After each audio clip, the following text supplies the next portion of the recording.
Alright guys, we're going to read a couple chapters of Wonder, so follow along as I'm reading. This chapter is called Choose Kind. There was a lot of shuffling around when the bell rang, and everybody got up to leave. I checked my schedule and it said my next class was English, room 321. I didn't stop to see if anyone else from my homeroom was going my way. I just zoomed out of the class and down the hall and sat down as far from the front as possible. The teacher, a really tall man with a yellow beard, was writing on the chalkboard. Kids came in laughing and talking in little groups, but I didn't look up. Basically the same thing that happened in homeroom happened again. No one sat next to me except for Jack, who was joking around with some kids who weren't in our homeroom. I could tell Jack was the kind of kid other kids like. He had a lot of friends. He made people laugh. When the bell rang, everyone got quiet, and the teacher turned around and faced us. His name was Mr. Brown, and then he started talking about what we would be doing this semester. At a certain point, somewhere between A Wrinkle in Time and Shen of the Sea, he noticed me, but kept right on talking. I was mostly doodling on my notebook when he talked, but every once in a while I would sneak a look at the other students. Charlotte was in the class. So were Julian and Harry and Henry. Miles wasn't. Mr. Brown had written on the chalkboard in big block letters, P-R-E-C-E-P-T. Okay, everybody write this down at the very top of the very first page of your English notebook. As we did what he told us to do, he said, okay, so who can tell me what a precept is? Does anyone know? No one raised their hands. Mr. Brown smiled, nodded, and turned around to write on the chalkboard again. Precepts, rules about really important things. Like a motto, someone called out. Like a motto, said Mr. Brown, nodding as he continued writing on the chalkboard. Like a famous quote, like a line from a fortune cookie. Any saying or ground rule that can motivate you. Basically, a precept is anything that helps guide us when making decisions about really important things. He wrote all that on the chalkboard and then turned around and faced us. So, what are some really important things? He asked us. A few kids raised their hands and he pointed at them. They gave their answers, which he wrote on the chalkboard in really, really sloppy handwriting. Rules, schoolwork, homework, what else? He said as he wrote, not even turning around. Just call things out. He wrote everything everyone called out. Family, parents, pets. One girl called out, the environment. The environment, he wrote on the chalkboard, and added, our world. Sharks, because they eat dead things in the ocean, said one of the boys. A kid named Reed, and Mr. Bone wrote down sharks. Bees, seatbelts, recycling, friends. Okay, said Mr. Brown, writing all the things down.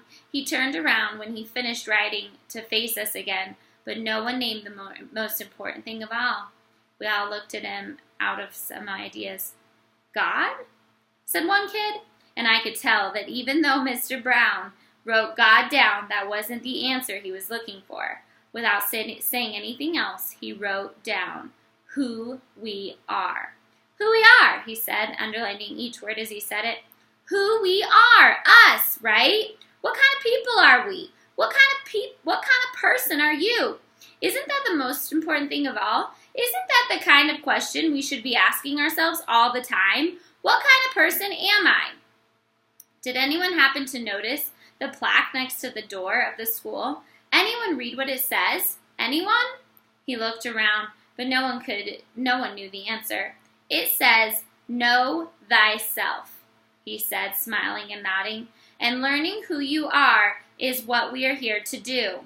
I thought we were here to learn English, Jack cracked, which made everyone laugh. Oh yeah, that too, Mr. Brown answered, which I thought was very cool of him. He turned around and wrote in huge block letters that spread across the whole chalkboard. Mr. Brown's September precept. When given the choice between being right or being kind, choose kind. Okay, said everybody. he said, facing us again. "I want you to start a brand new section in your notebooks and call it Mr. Brown's Precepts." He kept talking as we did what he was telling us to do. "But put today's date on the top of the first page. And from now on, at the beginning of each month, I'm going to write a new Mr. Brown Precepts on the chalkboard, and you're going to write it down in your notebook. Then we're going to discuss that precept and what it means.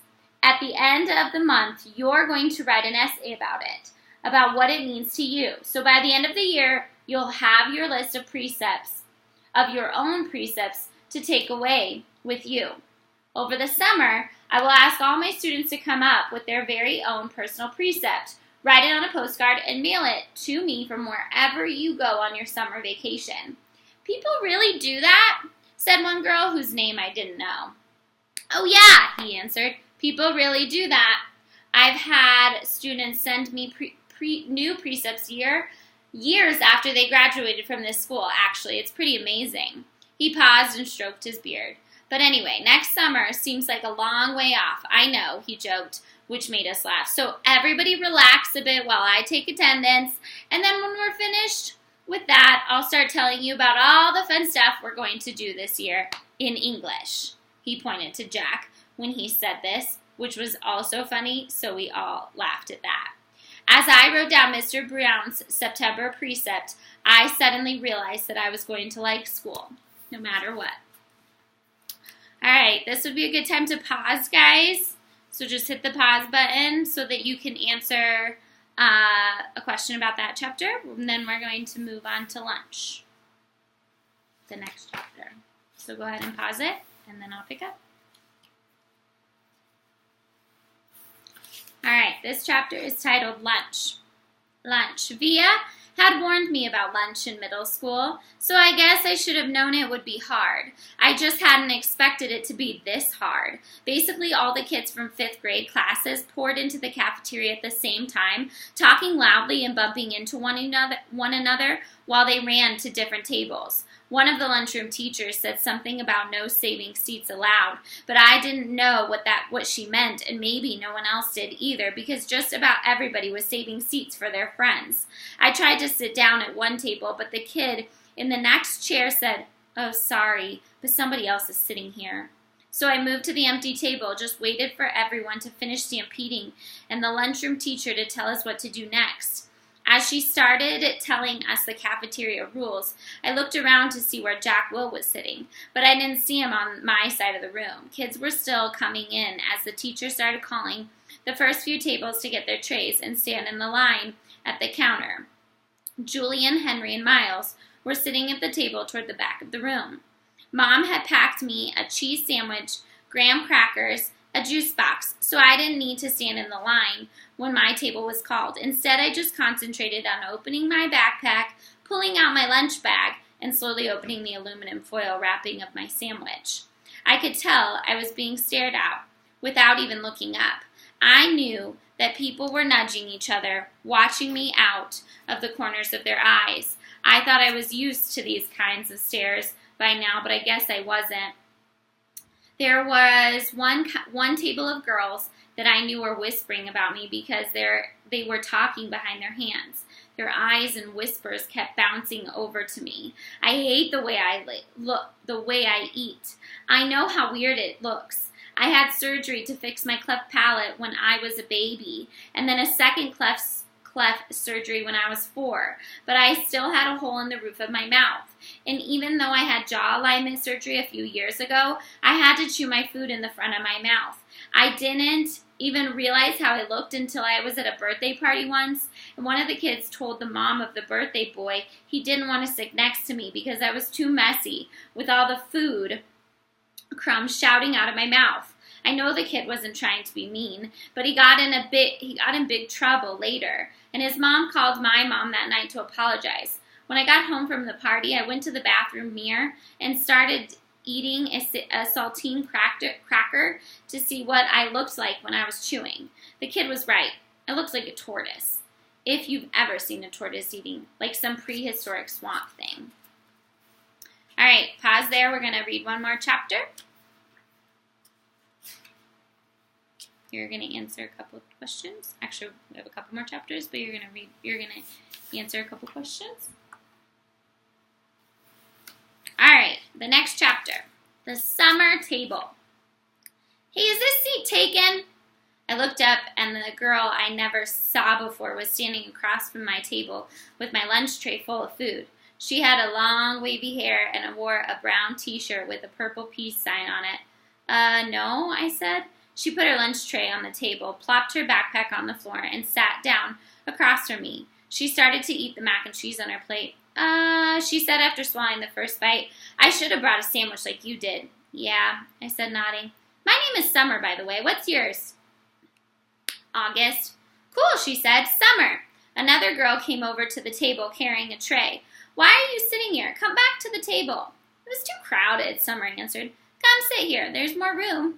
The other girl looked confused for a second. I realized she had been one of the girls I caught looking at me just a few minutes earlier, hand cupped over her mouth, whispering.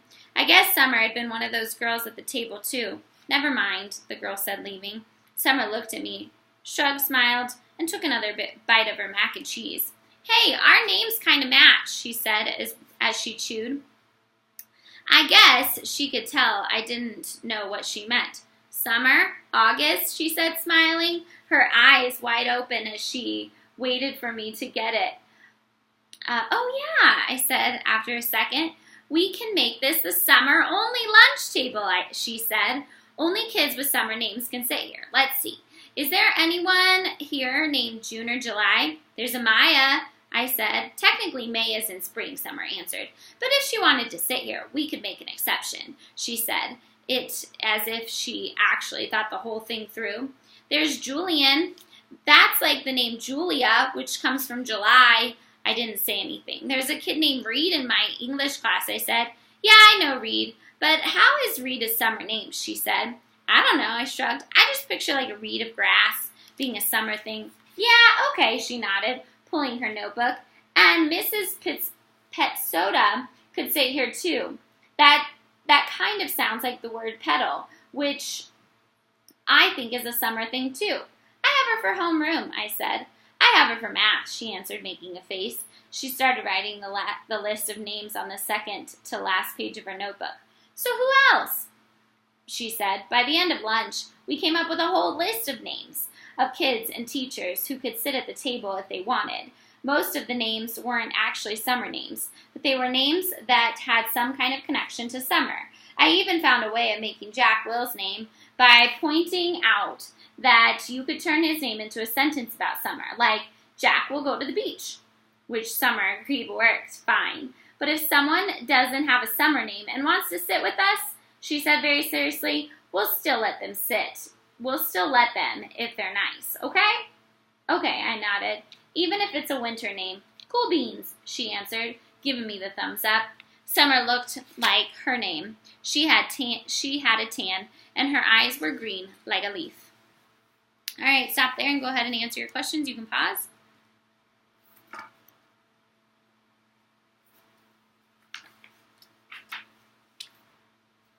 All right, we're going to read 1 to 10. Mom always had a habit, 1 to 10. Mom always had this habit of asking me how something felt on a scale of 1 to 10. It started after I had my jaw surgery when I couldn't talk because my mouth was wired shut. Then they had taken a piece of bone from my hip to insert into my chin to make it look more normal, so I was hurting in a lot of different places. My mom would point out one of my bandages and would hold up my fingers to show how much it was hurting. 1 meant a little bit. 10 meant so much. Then she would tell the doctor when he made his rounds that what needed adjusted or things like that. Mom got very good at reading my mind sometimes. After that, we got into the habit of doing the 1 to 10 scale for anything that hurt. Like if I had a plain old sore throat, she'd ask 1 to 10, and I'd say 3, or whatever it was. When school was over, I went outside to meet Mom, who was waiting for me at the front entrance like all the other parents or babysitters. The first thing she said after hugging me was, so how was it, 1 to 10? 5, I said, shrugging, which I could tell totally surprised her. Whoa, she said quietly, that's even better than I hoped for. Are we picking Via up? Miranda's mother is picking her up today. Do you want me to carry your backpack, sweetness? We just started walking through the crowd of kids and parents, most of them who were noticing me, secretly pointing me out to one another. I'm fine, I said. It looks too heavy, Augie. She started to take it away from me. Mom, I said, pulling my backpack away from her. I walked in front of her through the crowd. See you tomorrow, August. It was Summer. She was walking in the opposite direction. Bye, Summer, I said, waving at her. As soon as we crossed the street and were away from the crowd, Mom said, Who is that, Augie? Summer. Is she in your class? I have lots of classes. Is she in any of your classes? Mom said. I don't know. Mom waited for me to say something else, but I just didn't feel like talking. So it went okay? Mom said. I could tell she had a million questions she wanted to ask me. Everyone was nice. Did you like your teachers? Yeah. How about the kids you met last week? Were they nice? Fine. Jack hung out with me a lot. That's so great, sweetie. What about that boy Julian?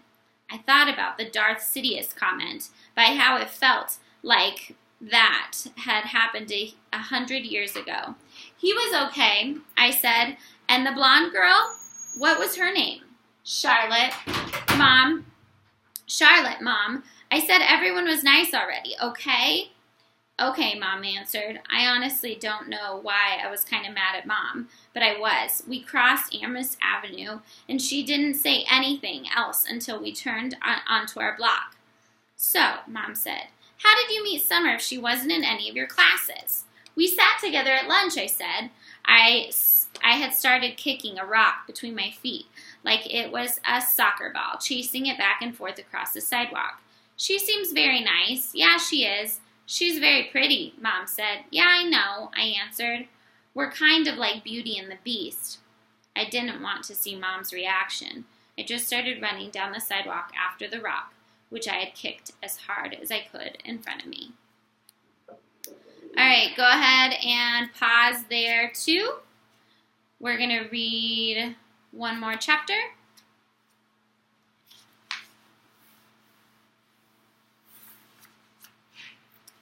All right, this chapter is titled Padawan. That night, I cut off the little braid on the back of my hand. I'm videotaping myself. Hi, Miss Comfort. Hi, guys. Keep reading. No. All right, let's start that chapter over. Padawan. The night I cut off the little braid on the back of my head, Dad noticed first. Oh, good, he said. I never liked that thing. Via couldn't believe I had cut it off. That took you years to grow, she said, almost like she was angry. Why did you cut it off? I don't know, I answered. Did someone make fun of it? No. Did you tell Christopher you were cutting it off? We're not even friends anymore. That's not true, she said. I can't believe you would just cut it off like that, she added snortingly, and then practically slammed my bedroom door shut as if she left the room. I was snuggling with Daisy on my bed when Dad came to tuck me in later.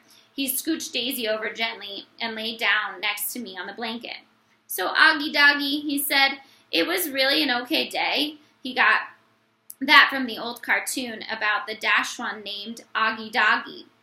By the way, he bought it for me on eBay when I was about 4, and we watched it a lot for a while, especially in the hospital. He would call me Augie Doggy, and I would tell him, dear old dad. I would call him dear old dad, like the puppy called the Dachshund dad on the show. Yeah, it was totally okay, I said, nodding. You've been so quiet all night long. I guess I'm tired. It was a long day, huh? I nodded. But it was really okay. I nodded again. He didn't say anything, so after a few seconds I said, it was better than okay, actually. That's great to hear, Augie. He said, quietly kissing my forehead. So it looks like it was a good call Mom made, you going to school. Yeah, but I could stop going if I wanted to, right? That was the deal, yes, he answered. I guess it would depend on why you wanted to stop going, you know? You'd have to let us know. You'd have to talk to us and tell us how you're feeling. And if anything bad was happening, okay? You'd promise you'd tell us. Yeah. So, can I ask you something? Are you mad at Mom or something? You've been kind of huffy with her all night long. You know, Augie, I'm as much to blame for sending you to school as she is.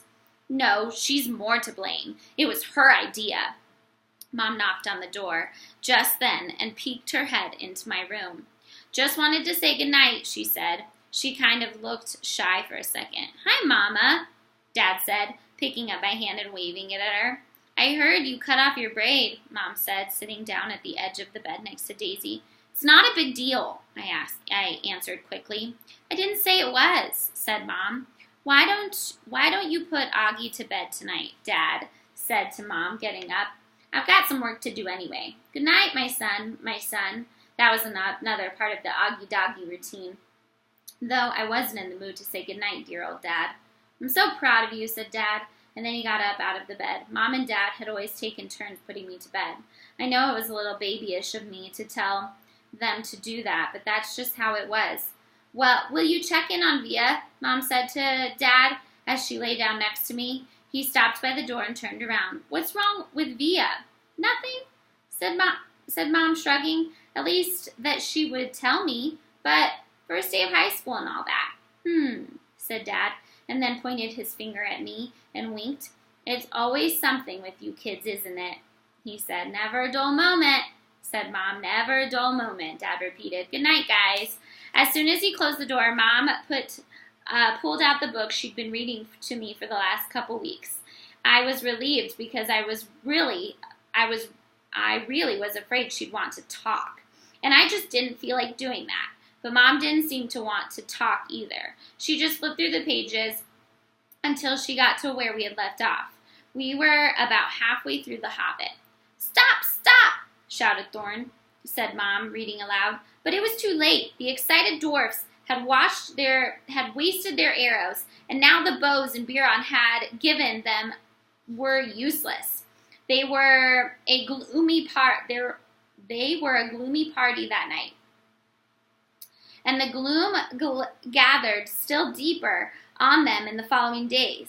They had crossed the enchanted stream, but beyond it in the path seemed to strangle on just as before, and in the forest they could see no change. I'm not sure why, but all of a sudden I started to cry. Mom put the book down and wrapped her arms around me. She didn't seem surprised that I was crying. It's okay, she whispered in my ear. It's okay. I'm sorry, I said between my sniffles. Shh, she said, wiping my tears with the back of her hand. You have nothing to be sorry about. Why do I have to be so ugly, Mommy? I whispered. No, baby, you're not. I know I am. She kissed me all over my face. She kissed my eyes that came down too far. She kissed my cheeks that looked punched in. She kissed my tortoise mouth. She said soft words that I knew were meant to help me, but words couldn't change my face. We're going to stop there for the day, so make sure that you pause or stop and answer the following questions.